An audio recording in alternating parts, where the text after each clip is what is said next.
don't know that many people do this anymore, but we wanted to do this today. As part of our Memorial Day service, we want to recognize and honor those who have done so much for us. Sometimes they're forgotten, but we need to remember them today. Earlier we remembered and sought to honor Jesus Christ, the one who 2,000 years ago sacrificed his life to ensure our salvation and make us children of God.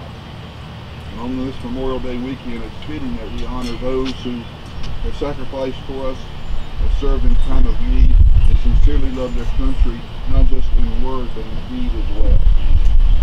These we want to honor today have done so much to ensure and protect our liberties, our freedoms, and they've done so much to ensure that we might continue to live as free Americans.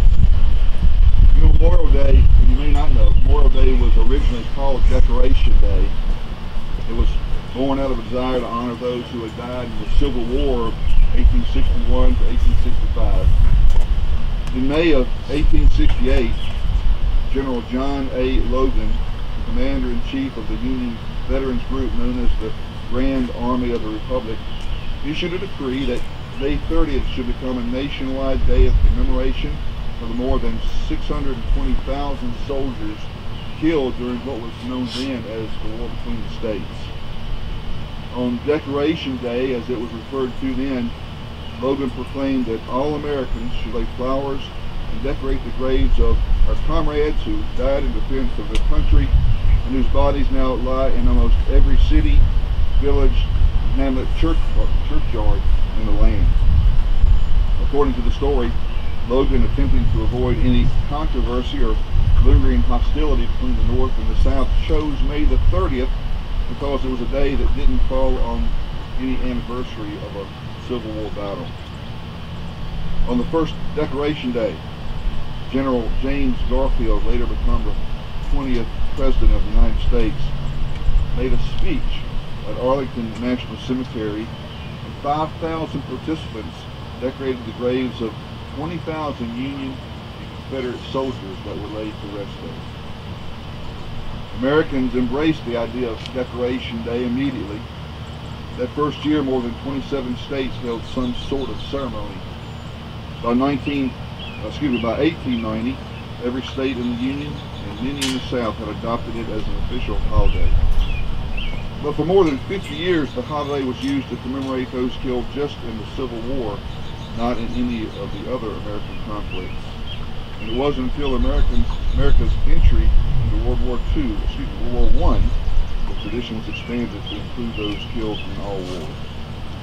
Although the holiday was officially known as Decoration Day for more than a century, the Uniform Monday Holiday Act of 1971 changed the name and the date of this special occasion.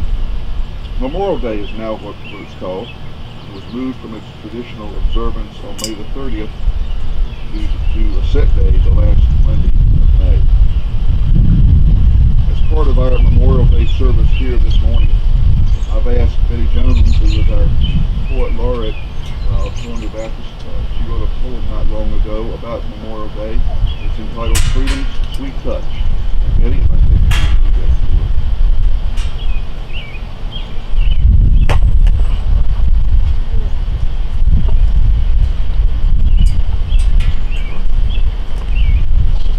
Freedom is sweet.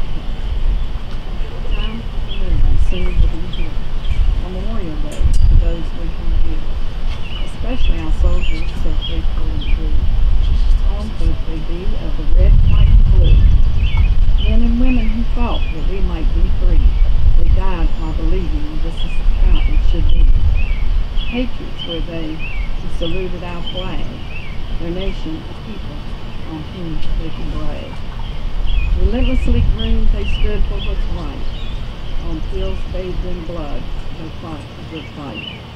In foxholes, fighter planes, and ships lost at sea. Their deaths secure freedom for you and for me. But all is not well on this day etched in time, so I must examine which road should be mine. When we care not the price those souls had to pay, then the freedom they bought will trickle to decay. Miss Liberty's shoulders, They bear quite a load, stumbling along on a dark, lonely road. Lost people are we, and we're drifting each day. But where we are going, no one can say. Man's ego replaced the God we once knew, and our virtuous history lies hidden from view. This life offers nothing but to live till we die, while our morals imploded as years passed us by. Criminals run rampant where justice once trod, and men in defiance blaspheme our God. With hate in our hearts, we kill one another, and when excuse, curses frame at our brothers. Parents carry the bottle to soothe relative sin, while their kids inject drugs for the anguish within. Empty hearts search in vain for a place in this life, and seek to find gender, be a husband or wife. Students and all have no clue to what's true. They were taught how to lie before age of 2. God's church, too, declines in freedom's decay. Our programs are failing and grim seems blood. So, what do we do when there's sin in the land? Like our fallen heroes, Christians must stand. Seek to find God through the power of His Word, confessing our sins and cleansed by His blood. Through Jesus alone can our country be saved, but not till God's children learn how to pray. To humble ourselves and flee worldly pride, become shining lights with Christ at our side. My thoughts toward this moment, on this day in May, be thankful for those who are brightening our lives. Then honor those souls who have given so much. Never take for granted freedom's sweet touch. May God bless America again. Thank you, Betty, very much.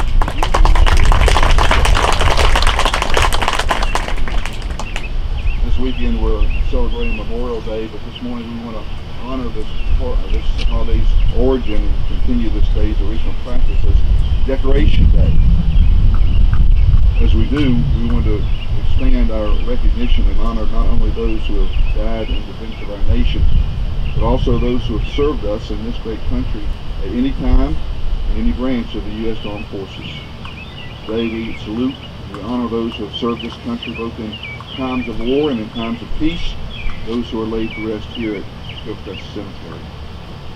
In just a few moments, I'm going to be calling out the names of the veterans of our armed forces who are laid to rest in the cemetery. And we'd like to have you participate in the service.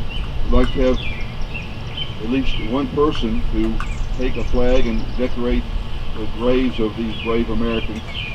If you're a relative of the one being honored, we would love for you to be the one to place the flag. If there are no relatives here of these in the cemetery, maybe a friend of the one being laid to rest, maybe another veteran, possibly a parent and a child. We need to teach our children patriotism. So let me encourage you parents, if you'd like to place a flag on a grave, please do so. Maybe whole families would like to go up and place a flag on a grave. Let me encourage you, because of the number of the veterans we need to honor today, when a veteran's name is called, please just step up quickly. Don't hesitate. Just come on up and receive the flag to take out to the grave. We need to move through this. We don't want to rush, but we need to move through this in a timely manner. So if there are several relatives here of those who are laid to rest, please decide now who might be the one to place the flag. Let me just give you just a few instructions, if I could, so you know what is happening and you know how to participate in this. If you want to participate in the placing of a flag on a grave, we encourage you to do that. When a veteran's name is called, please make your way up to these steps. When you're here, you'll be given a small card that has some information on it. The first thing you'll see is a walkway letter. You see all of the walkways in the cemetery are lettered. A starts down here and goes all the way to M. You see this H here before me is the way we designated the walkway. So you'll have the information on this card of what walkway your veteran is in. And then you'll have a number on the card that will designate the place he's in on that aisle. If you walk up the aisle, you have a number 1, he'll be the first white flag you see on that aisle. And then there'll be his name as well, so you make sure you get the flag on the right grave. So it's It's very self-explanatory. Pastor Marvin will be down at the aisles, the head of the aisles, to help if you need help.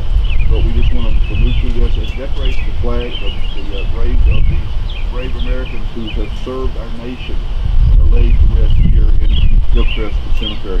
Pastor Joel will give you the card as you make your way forward, and the flag as well. Those flags are at the top of the steps.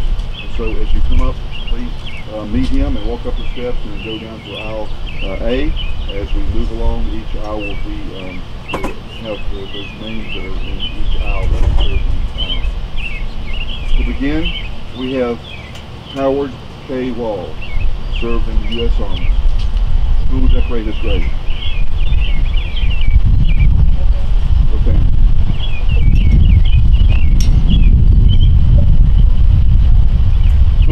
Put the flag where the white flag is. Remove the white flag and bring it back with you. Thank you for that, Sheila. Just put the flag, the American flag, where the white flag at the graveside is. And these little white flags you see here have a number and a name, which will correspond with the number and the name on your card. Walkway B, Thomas Eugene Nugent, U.S. Army. Step up. So come.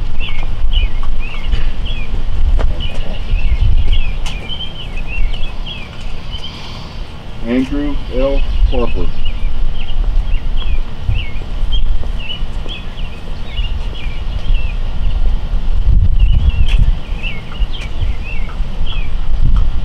Willie Price Dooley.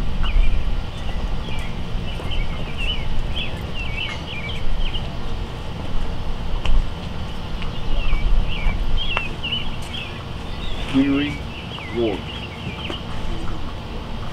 U.S. Army.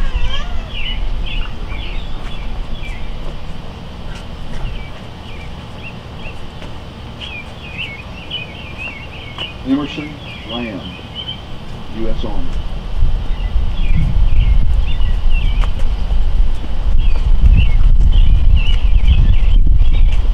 Walkway C, Charles C. St. Clair, U.S. Army.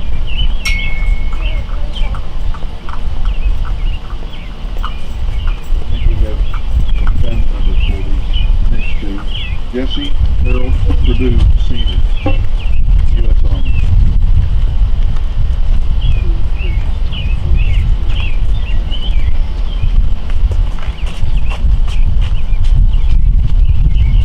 Jesse Harold Purdue Jr.,